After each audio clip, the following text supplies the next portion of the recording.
పట్టణంలోని 30, 31, 32 వార్డుల్లో ఉదయం నుంచి మున్సిపాలిటీ అధికారులతోటి స్థానిక ప్రజాప్రతినిధులు 3 పార్టీల నాయకులు క్షేత్రస్థాయిలో మేము పర్యటిస్తూ ఉన్నాం. ప్రజల దగ్గరికి వెళ్ళినప్పుడు ఎక్కువగా మేము అందిస్తున్న సంక్షేమ కార్యక్రమాల గురించి పూర్తి స్థాయిలో సంతృప్తి వ్యక్తపరచడం జరిగింది.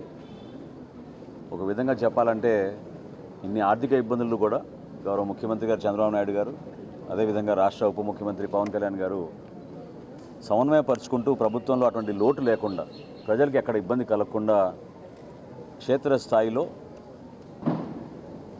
లబ్ధిదారుని గుర్తించినప్పుడు అర్హత ఉన్న ప్రతి ఒక్కరికి సంక్షేమం ద్వారా ప్రతి నెల మనం అందించే సుమారు 3,000 కోట్ల రూపాయల ఆర్థిక సాయం పెన్షన్ల ద్వారా ప్రజలకు చేరుతోందనేది ఒక సంతృప్తిని నిలిచింది ఈ రోజున. అదేవిధంగా అభివృద్ధి కార్యక్రమాల్లో క్షేత్రస్థాయిలో ఉన్న రోడ్ల విషయంలో కానివ్వండి, సైడ్ కాలువల విషయంలో కానివ్వండి, మరమ్మతులు చేయాల్సిన ప్రాంతాల్లో ప్రజలు మా దృష్టికి తీసుకొచ్చినప్పుడు ఆల్రెడీ మేము ఒక ప్రణాళిక సిద్ధం చేసుకుని ఈ 31వ వార్డు అమరావతి ప్లాట్స్లోనూ, అదేవిధంగా 30 వార్డులో గతంలో చేపట్టిన కొన్ని ప్రధానమైన కాలువలు స్టామ్ వాటర్ డ్రైన్ అయితే మనం చేసాము. చెంచుపేట బ్రిడ్జ్ దగ్గర నుంచి మనం జేఎంజే కాలేజ్ వరకు వీటన్నిటిని కూడా ఇంకా మౌలిక సదుపాయాలు కల్పించాలని తపంతో పనిచేస్తున్న వివిధ శాఖల్ని సమన్వయపరుచుకుంటూ ముందుకు వస్తూ ఉన్నాం. ఈ ఒక్క ప్రాంతంలోనే దాదాపు 10,50,00,000 రూపాయలు మంజూరు చేశాం. వర్కులు వివిధ దశలో ఉన్నాయి.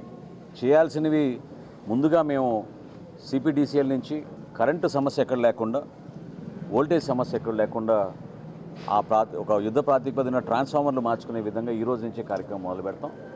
అదేవిధంగా వీధి దీపాల కొరత ఎక్కడ లేకుండా ఈ ప్రాంతంలో కూడా కొంతమంది మా దృష్టికి తీసుకొచ్చారు. మహిళలు ప్రత్యేకంగా కొన్ని సమస్యలు వీధి దీపాల గురించి తెచ్చినప్పుడు ఇమ్మీడియట్గా వాటిని కూడా తీసుకెళ్లే విధంగా మనం ముందుకెళ్తాం.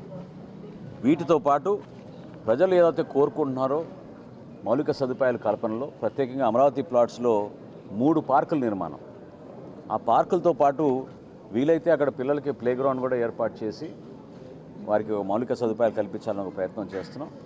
ఈ కార్యక్రమం అయిన తర్వాత అన్నా క్యాంటీన్కి వెళ్ళి అక్కడ ప్రతిరోజు భోజనం ఏర్పాటు ఎట్లా ఉన్నాయి వాళ్ళతో పాటు భోజనాలు చేసి అక్కడ కూడా వాస్తవ పరిస్థితులు తెలుసుకోవడానికి తప్పకుండా ఒక ప్రయత్నం చేస్తాం. రాజకీయంగా కూటమి మేము 3 పార్టీలు కూడా సమన్వయపరుచుకుంటూ ఎక్కడ కూడా ఎటువంటి గ్యాప్ లేకుండా ఎన్డీఏలో మేము భాగస్వాములుగా ఒక బాధ్యతతోటి గౌరవ ముఖ్యమంత్రి గారు, గౌరవ ఉప ముఖ్యమంత్రి గారు, అదేవిధంగా కేంద్రంలో నరేంద్ర మోడీ గారి నాయకత్వంలో నిధుల విషయంలో ఎక్కడ కొరత లేకుండా మేము చేస్తున్న కార్యక్రమాల్లో భాగంగా రాబోయే రోజుల్లో స్థానిక సంస్థల ఎన్నికలు కూడా సిద్ధమవుతూ ఉన్నాం. ఈ కోణం నుంచి మనం చూసినప్పుడు ప్రతి ఒక్కరికి ఒక అవకాశం కల్పించే విధంగా ఎక్కడైతే స్థానికంగా నాయకత్వం ఉందో ఆ నాయకత్వాన్ని బలోపేతం చేసే విధంగా ఇక్కడ ఒక మాట మాత్రమే మీకు మీ దృష్టికి తీసుకొస్తున్నాను. ఎందుకంటే ఉదయం నుంచి చాలామంది నన్ను ఫోన్లు చేసి అడిగారు, ఒక పత్రిక వార్తలు వచ్చినాయని. వివిధ మాధ్యమాల్లో కానివ్వండి, పత్రికల్లో వచ్చిన విషయం కానివ్వండి, పవన్ కళ్యాణ్ గారు రాష్ట్ర ప్రజలను దృష్టిలో పెట్టుకుని సార్వత్రిక ఎన్నికలప్పుడు అవసరమైతే మనం తగ్గుదాం, ఏ ప్రాంతంలో మన అభ్యర్థులు ఉన్నారో పార్లమెంట్లో కానివ్వండి, శాసనసభలో కానివ్వండి, వాళ్ళందరికీ కూడా పోటీ చేసే అవకాశం ప్రతి ఒక్కరికి ఈ సందర్భంలో కల్పించలేకపోతామేమో, కానీ రాబోయే రోజుల్లో పార్టీని బలోపేతం చేసుకుంటూ ముందుకెళ్దాం. 2024లో జరిగిన ఎన్నికలు మాత్రం ఓటు చీలనివ్వం అనే మాట ఆయన ఇచ్చినందుకు దాన్ని గౌరవించుకుంటూ ఎక్కడ కూడా పొరపాటు లేకుండా ఆయన నిలబడ్డారు. సో కూటమిలో మేము 4 అడుగులు వెనకేసినా కూడా అది కూటమిలు బలపరచడానికి ఎన్డీఏ భాగస్వాములుగా మేము ఒక బాధ్యతతోటి ముందుకెళ్ళాం తప్ప అది ఈ రోజున కూడా స్థానిక సంస్థల్లో అదే రీతిలో ముందుకెళ్తున్నాను అనుకోవడం అది పొరపాటు. కాబట్టి జనసేన పార్టీలో ఉన్న మా నాయకులు, కార్యకర్తలు వివిధ ప్రాంతాల్లో మేము పర్యటించినప్పుడు వాళ్ళందరికీ కూడా రాబోయే రోజుల్లో కూడా మీకు పోటీ చేసే అవకాశం కల్పించడానికి కోసం తప్పకుండా మీ నాయకత్వం బలోపేతం అయ్యేటట్టు మీరు క్షేత్రస్థాయిలో పర్యటించండి, నిలబడండి. పవన్ కళ్యాణ్ గారు కోరేది కూడా ఒకటే, యువత ముందుకు రావాలి, మహిళలు ముందుకు రావాలి, రాజకీయంగా అందరికీ మనం చక్కటి అవకాశం కల్పించాలి. అటువంటి అద్భుతమైన ఒక వేదిక కష్టపడి జనసేన పార్టీ నిర్మాణం చేసినప్పటి నుంచి కూడా ప్రజల పక్షాన్ని నిలబడి పోరాటం చేస్తూనే ఉన్నారు. కాబట్టి అప్పుడు వర్తించిన ఫార్ములా ఈరోజు కూడా వర్తిస్తుందనే వార్త ఈరోజు వచ్చింది. అది కరెక్ట్ కాదు. మననే మాకు ఎన్డీఏ సమన్వయం చేసుకుంటూ మీటింగ్ చేసుకున్నాం. సో రాబోయే రోజుల్లో మన బలబలాలని బట్టి, మన నాయకత్వాన్ని బట్టి, ఏ మున్సిపాలిటీలో ఏ జిల్లాలో ఎక్కడ మనకి నాయకత్వం బాగా ఉందో వివిధ పార్టీలని సమన్వయపరుచుకుంటూ Telugu Desam party, Janasena party, Bharatiya Janata party మూడు కూడా ఒక బాధ్యతతోటి క్షేత్రస్థాయిలో నిలబడిన నాయకత్వాన్ని గౌరవించుకుంటూ వాళ్ళకి అవకాశాలు కల్పించుకుంటూ తీసుకెళ్లాల్సిన అవసరం ఖచ్చితంగా ఉంటుంది.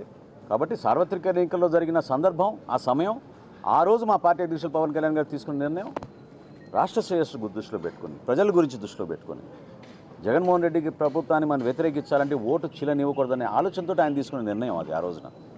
ఈ రోజున తప్పకుండా క్షేత్రస్థాయిలో మనం పర్యటిస్తున్నప్పుడు జనసేన పార్టీ నాయకుల, కార్యకర్తల ఆవేదనలు, వివిధ పార్టీల ఆవేదన కూడా మనం అర్థం చేసుకుని మన బలాబలాలను చెక్ చేసుకొని ప్రొఫెషనల్ రీతిలో నాయకత్వాన్ని పెంచుకునే విధంగా, ప్రజలకి మరింత చొరవగా మనం పనిచేసుకునే విధంగా, అభివృద్ధి కార్యక్రమాలు ఎక్కడ కూడా వెనకడుగు వేయకుండా స్పెషల్ ఫండ్స్ కూడా క్రియేట్ చేస్తామని మన ముఖ్యమంత్రి గారు చెప్పారు. ప్రతి నియోజకవర్గంలో, ప్రతి మున్సిపాలిటీలో కూడా వీటన్నిటిని మనం బేస్ చేసుకుని రాబోయే రోజుల్లో ఎన్నికలకు సిద్ధమయ్యే విధంగా మనందరం కూడా మన పార్టీ అధ్యక్షులు పవన్ కళ్యాణ్ గారు చెప్పినట్టుగా, అదేవిధంగా అక్కడ తెలుగుదేశం పార్టీ అధ్యక్షులు చంద్రబాబు నాయుడు గారు, భారతీయ జనతా పార్టీ నుంచి నరేంద్ర మోడీ గారు ఇచ్చిన సూచనలతోటి రాష్ట్రాన్ని మరింత అభివృద్ధి చేసుకుంటూ ముందుకెళ్దామని ఈ సందర్భంగా తెలుసుకుంటున్నాను.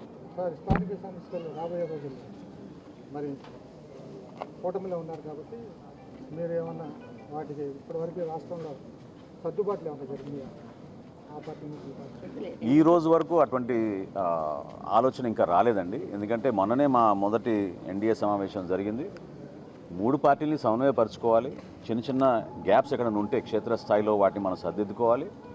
నాయకత్వాన్ని పెంచే విధంగా పర్టికులర్గా యువతకు, మహిళలకు మనం ప్రాధాన్యత ఇచ్చుకుంటూ క్షేత్రస్థాయిలో కష్టపడి పనిచేసిన కార్యకర్తగా గౌరవం వచ్చే విధంగా 100% పార్టీలు బాధ్యత అది నిలబెట్టుకోవాలి. వాళ్ళకి ఆ విధమైన భరోసా కూడా కల్పించాలి. కాబట్టి రాబోయే రోజుల్లో తప్పకుండా ఒక ప్రొఫెషనల్ విధానాల్లో క్షేత్రస్థాయిలో పనిచేసిన మన కార్యకర్తల, నాయకుల్ని గుర్తించి ప్రతి జిల్లాలో కూడా కమిటీలు వేసుకుంటున్నాం సమన్వయపరుచుకుంటూ. ప్రతి పార్లమెంట్కి ఒక కమిటీ వేస్తున్నాం. ఆ సమన్వయపరుచుకున్న తర్వాత ఆ వివరాలు బేస్ చేసుకుని ఎవరికి ఎటువంటి పరిస్థితుల్లో మనం ఎవరికి సీట్లు ఇవ్వగలుగుతాం, ఏం చేద్దాం, సెలక్షన్ ఎట్లా ఉంటుందని దానిపైన మేము చర్చించుకుంటాం. Thank you.